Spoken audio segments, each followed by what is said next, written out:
Nasa linya ngayon.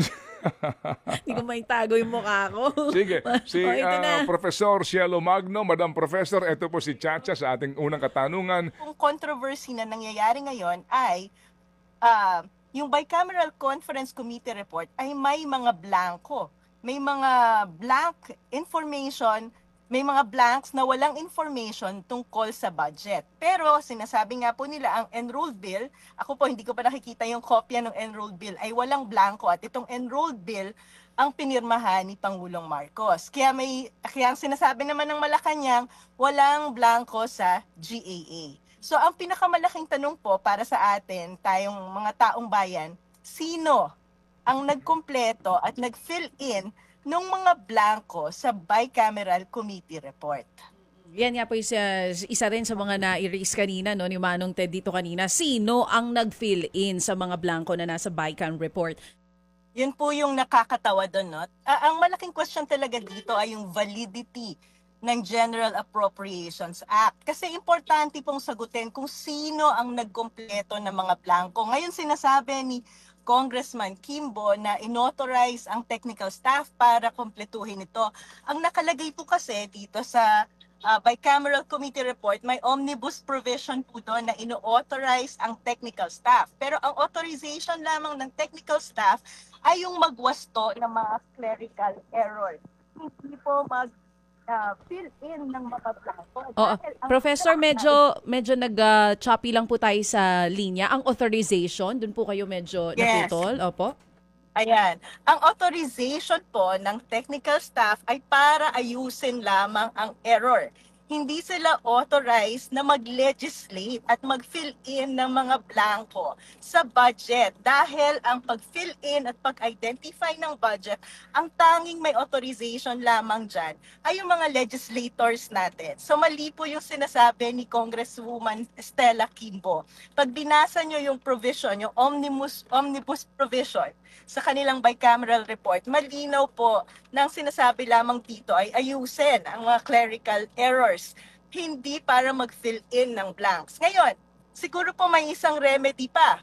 Kung mayroong minutes of the meeting, ang bicameral committee report na pwedeng pagbasihan ng staff para kumpletuhin ang enrolled bill ay maaaring ilabas sana ng Kongreso, no? Ina-highlight po kasi talaga nito yung problema natin na napaka-opaque ng proseso ng bicameral committee. Walang accountability sa taong bayan, walang minutes, walang documentation kung ano nga ba ang pinag-uusapan dyan. Sana kung may documentation, maaari itong mag-guide sa staff. Pero wala rin naman tayong nakikitang mga minutes. Pero babalikan ko, ang pinakamalaking question dyan, sino ang nag-fill in ng blanks? At walang authority at hindi yan pwedeng gawin ng technical committee dahil ang may sole authority para bumuo at magkumpleto ng budget ay ang Kongreso natin.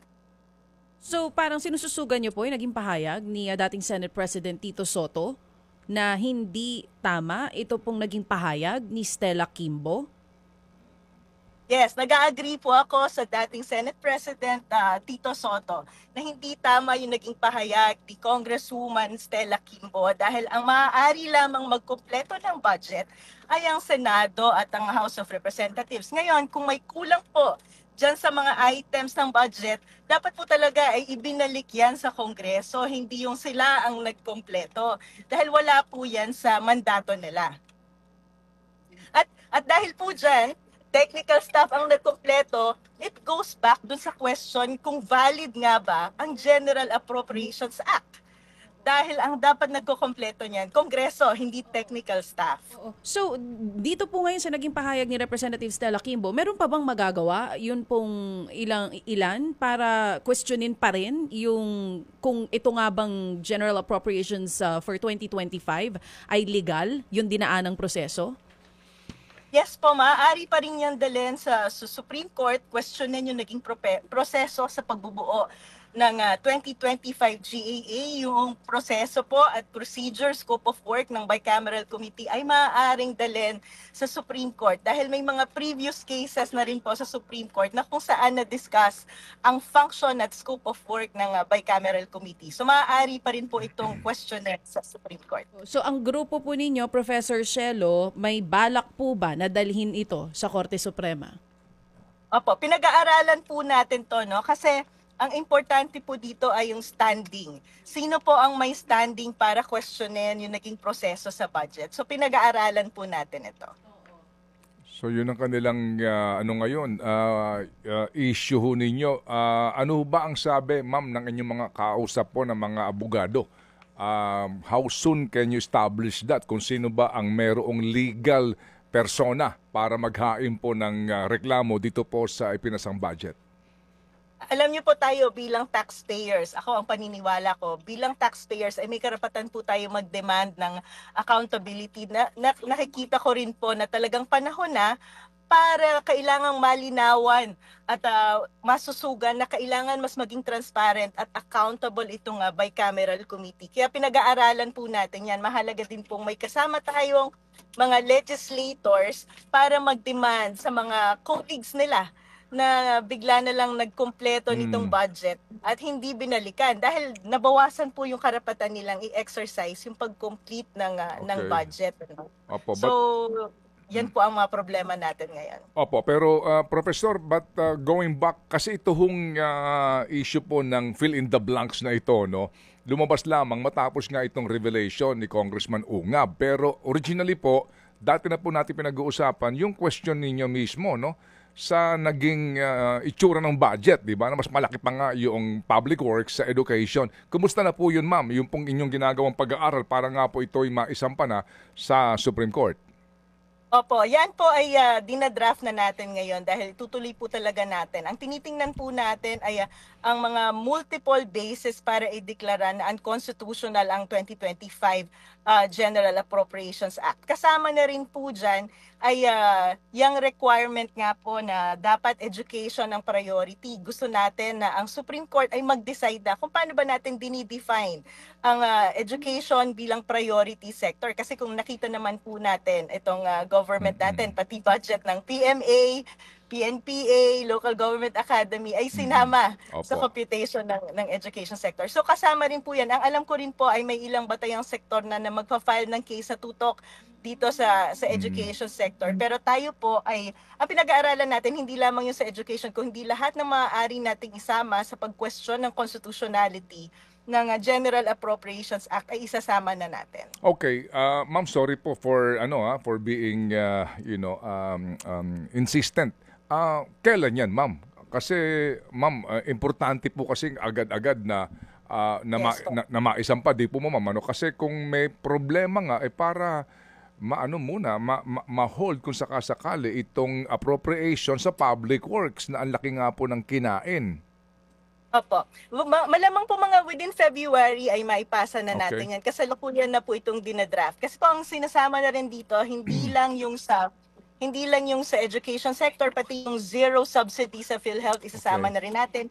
Pinag-aaralan din natin kasi unti-unti po nating nadidiscover na yung mga yung mga special fund na kung saan dapat ay malinaw yung mga batas na nagtatakda na dapat ganito yung inallocate na budget, no? Pero binabawasan palagi ng Kongreso. So, yan pong mga tanong na yan ay importante dahil nakatakda na po sa mga batas natin na ganito dapat yung ina-allocate na budget sa mga sektor pero hindi sinusunod ng Kongreso. So kasama na po yan sa mga hinihimay natin. Okay, thank you. Ma'am, meron pong event sa Friday, Enero 31 at ito po ay sa EDSA Shrine. Can you just confirm this event? At ito ho ba ay anong event at kasali po ba ang inyo pong grupo dito? Ano pong grupo ito, ma'am? Yes po. So sa January 31 po, 2 to 8 p.m., nag-organisa po tayo ng isang indignation rally. Isa po itong concert rally dahil pagod na po ang taong bayan sa mga usapin ng korupsyon. At kailangan po nating pag-igtingin yung mga karapatan natin bilang taxpayers para mag-demand ng accountability sa ating mga politiko.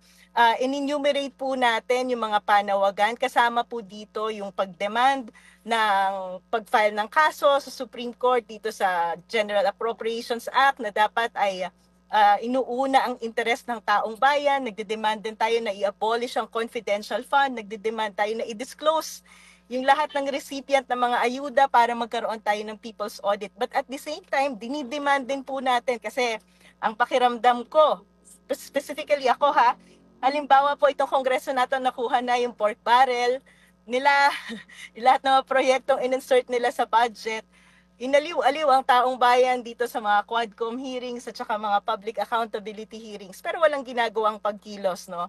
So, dinidemand din po natin ang kongreso natin at si President Marcos na i-exercise ang kanilang constitutional mandate para gawin ang impeachment ni VP Sara at i-file na yung mga kaso na nababatay sa lahat ng mga ebidensya na inilatag nila dito sa House of Representatives. Kaya ang panawagan po natin dyan, panagutin ang lahat ng mga corrupt. So ito po ay mangyayari sa EDSA Shrine 2 to 8 p.m. Kasama po natin ang iba't ibang sektor sa programang ito. At ang steering committee po natin ay interfaith, tapos kasama po kami ni Justice Carpio at si General Rio. So yun po yung kasalukuyang interim steering committee ng Citizens and Clergy for Good Governance. Opo, may mga ngayon pa lang po ay nagpapakalat na kung ano-anong informasyon, di po ba Professor, dito po sa rally na ito.